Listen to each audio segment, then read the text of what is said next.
Hello and welcome to the Lewis and Clark's Daily Story Center. My name is Ben and today we're going to take a look at how to make ink out of lampblack.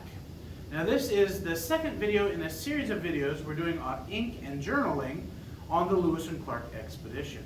Our first video was on the pokeberry plant, and this lampblack video is similar in that this is an emergency solution for ink. The primary ink of the Lewis and Clark expedition will actually be an iron gall ink, and that'll be our next video. But every so often you don't have ink available with you, you get separated, your materials get lost, and sometimes you just want to jot down some quick notes. So the pokeberry ink and the lampblack ink, like we're about to make today, are good things to be able to make on the go. Lampblack is actually one of the oldest pigments in human history. It's been used in cultures all around the globe, and it spans all the way from ancient China up until still some of the ink and calligraphy that we see today.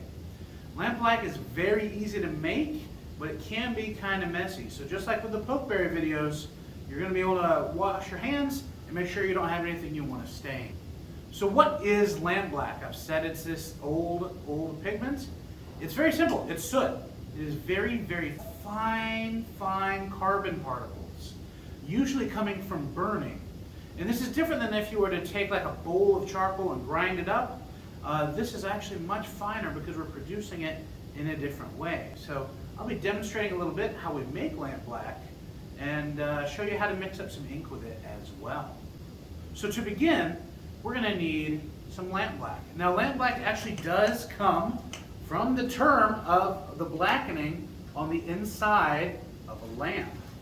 So if you look here, you can see some streaking, and I've even got it on my finger here.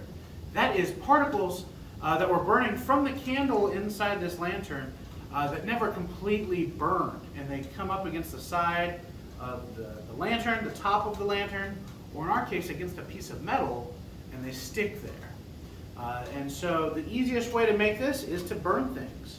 Now in a mass production of these items, you would take the time to have a very big fire, maybe burning some sort of oil or a very resinous wood like pine, and you would put a giant sheet of metal over the top of it to catch all this soot. But for us, if we were in the field, we can use a much smaller option and use a small piece of metal like a spoon we're traveling with and a fire. So I'm going to cheat a little bit and use a match rather than start a fire. So we're going to start a candle. And really, anything that's burning can produce an amount of lampblack. For this one here, we're actually going to interrupt the flame. So you want to get close enough that you can kind of start to see the soot working its way around the bottom of the spoon. Interrupting it, make sure that it doesn't have time to continue burning up the length of the flame. And that'll give you a little bit more lampblack with each try.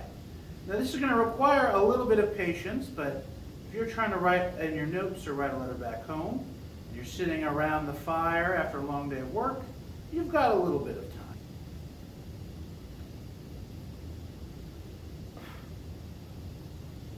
And what you'll already be able to see is how much carbon I've accumulated on this spoon already. Now I'm going to let that cool off for a second, because the lampblack I'm going to be using today is not actually one that I've produced myself.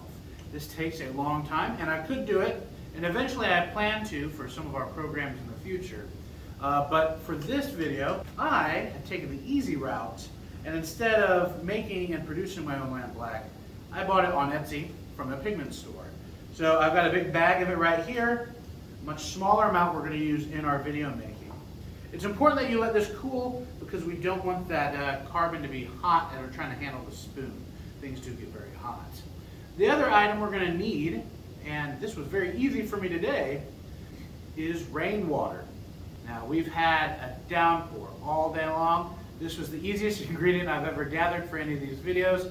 I just stuck a bowl outside, caught some rain, filtered it through a coffee filter, and that gives us the water we have today.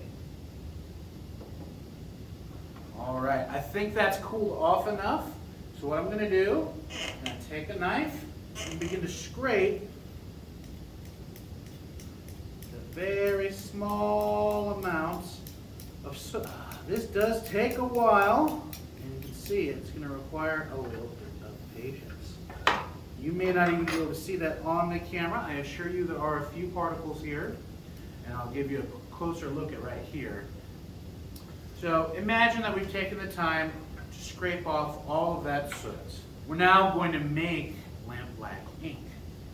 It's very easy. We're going to take a little bit of soot and drop it in there. Now you don't want to be too light with the Lampblack, because in the test that I've done prior to shooting this video, it actually makes it very loose if you have too much water, and the writing never really works out. So we're going to add some rainwater in there. And you can already see part of the problem with Lampblack is that the soot and the water do not like to mix. So we're going to force that by shaking it up a little bit. You have to be careful with this. I've already ruined one pair of pants today by shaking this with the lid not being entirely on it. So you're going to mix up your rainwater and your Lampblack. And in the long run, if I was to want to make a lot of this, I might add some vinegar as a preservative like we talked about in those previous videos. I might even put in some white wine. That was a common additive to Lampblack inks. So we have mixed that up pretty good. Let's take a look at it. All right.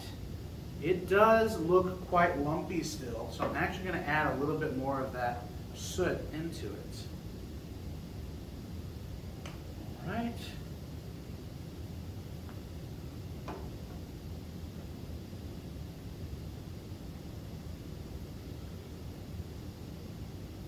We're going to keep shaking that up, and I think we are ready to go. So I'm going to take this sheet here, get out my quill. I'm going to go ahead and dip that in.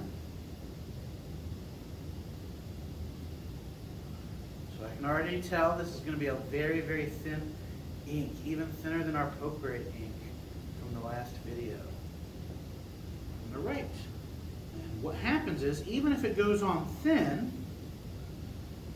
when the water evaporates, we will eventually have carbon left in its place. The problem, of course, is, as I am about to demonstrate, if you don't let it dry,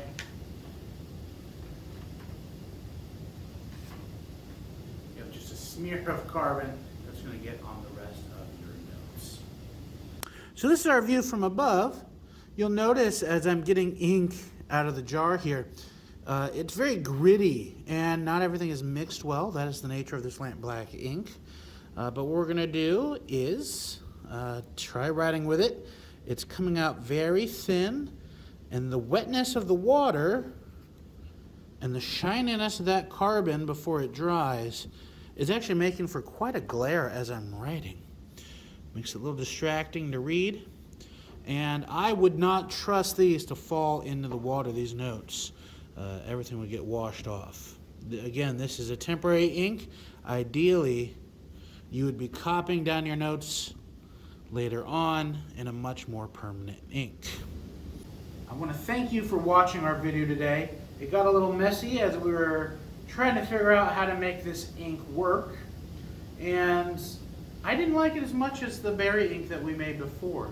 I found it a little more complicated, but on the flip side, berries aren't always growing. Usually there's a fire nearby you can create some Lampblack from. If you want to check out other videos in our ink and writing series, or if you want to check out other videos that we have, you can find us at campdubois.com. You can also find us at YouTube and on our Facebook page. Have a great day.